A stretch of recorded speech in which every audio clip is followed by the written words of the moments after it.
हरिपुर गांव में एक महिला जिसका नाम शांति था, वो अपने बीमार पति के साथ रहती थी। हरिदेव को सांस की बीमारी थी और काम करने की हालत में नहीं था।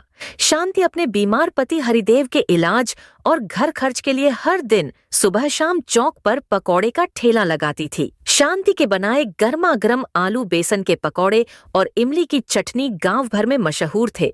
पर गर्मी के दिनों में गांव के पानी का एकमात्र स्रोत पुराना कुआं, गर्मी के कारण वो सूख गया। गांव वालों में हाहाकार मच गया।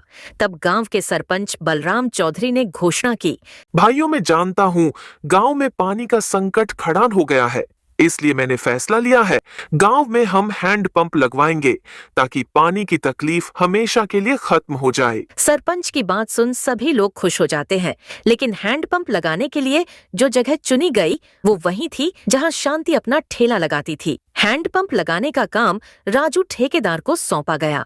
वह एक नंबर का ठरकी आदमी था। जब वो अपने आदमियों के साथ हैंडपंप के काम के लिए आता है, शांति भी अपने ठेले के साथ उसी समय वहां खड़ी होती है। शांति की खूबसूरती देख राजू ठेकेदार उससे गंदी गंदी बातें करने लगता है। यह सुन शांति गुस्से से बोलती है, अरे ओ साहब, मुंह संभाल कर बात करो मुझसे। मुझे ऐसी वैसी मत समझना, वरना मुंह तोड़कर रख दूंगी। मैं गरीब हूँ, कमजोर नहीं। गांव वालों से बोलकर तेरी टांगे तुड़वा दूंगी। शांति की बातों से ठेकेदार राजू को गुस्सा आ जाता है, पर गांव वालों के डर से वो उसे और कुछ नहीं बोलता। अगले दिन ठेकेदार राजू अपने आदमियों से बोलता है, कल इस औरत ने मेरे जो बेइज्जती की थी ना, आज तक किसी ने भी मुझसे इस तरह बात नहीं की। आज मैं इससे बदला लूंगा। बदला पर साहब वो कैसे? मैंने इसके बारे में सब पता कर लिया है। जैसा बोलूं तुम दोनों बस वैसा ही करना। आधी रात को वो तीनों शांति के घर में घुसकर शांति और उसके पति को मार देते हैं और उन दोनों की लाश को हैंडपंप की जमीन के नीचे दफन कर देते हैं। और अगले दिन पूरे गांव में यह अफवाह फैला देते हैं कि शांति अपने पति के इलाज के लिए अपने पति के साथ शहर चली गई। कुछ समय बाद गांव में हैंडपंप भी लग जाता है। एक दिन गांव की एक महिला सावित्री देर शाम पानी भरने गई।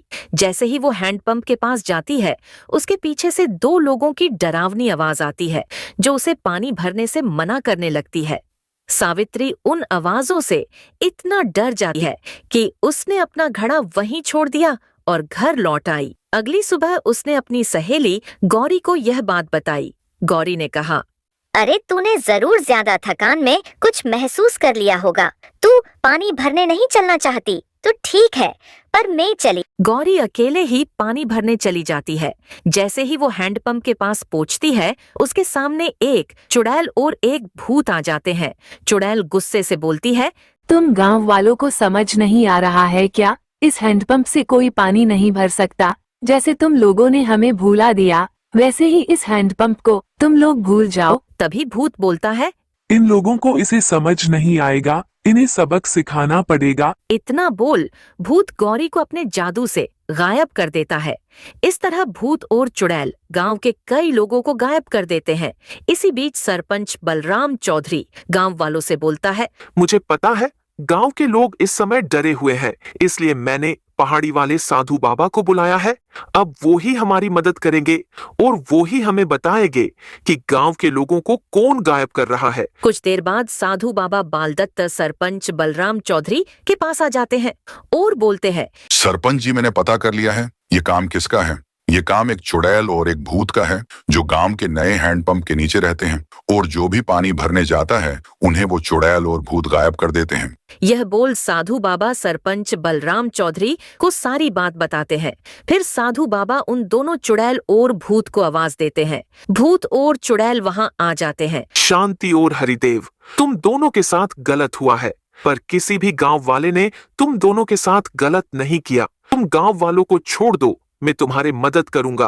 राजू ठेकेदार और उसके साथियों से तुम्हारा बदला लेने में। तभी चुड़ैल बोलती है, ठीक है सरपंच जी, हम भी किसी भी गांव वाले के साथ गलत नहीं करना चाहते थे, पर हम मजबूर हैं। हमें मरने के बाद भी मुक्ति नहीं मिली, इसलिए हमें ये सब करना पड़ा। बलराम चौधरी राजू ठेकेदार और उसके साथियों को काम के बहाने से गांव में बुलाता है। जैसे ही वो गांव के अंदर आते हैं, शांति और हरिदेव उनके सामने आ जाते हैं और उन्हें तुरंत मार देते हैं।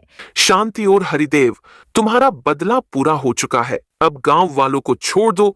सरपंच जी और साधु बाबा, आप दोनों का बहुत शुक्रिया हमारे मदद करने के लिए। आज के बाद हम किसी भी गांव वाले को फिर कभी परेशान नहीं करेंगे। ये बोल वो दोनों गायब हो जाते हैं। उनके गायब होते ही गांव वाले भी वापस आ जाते हैं।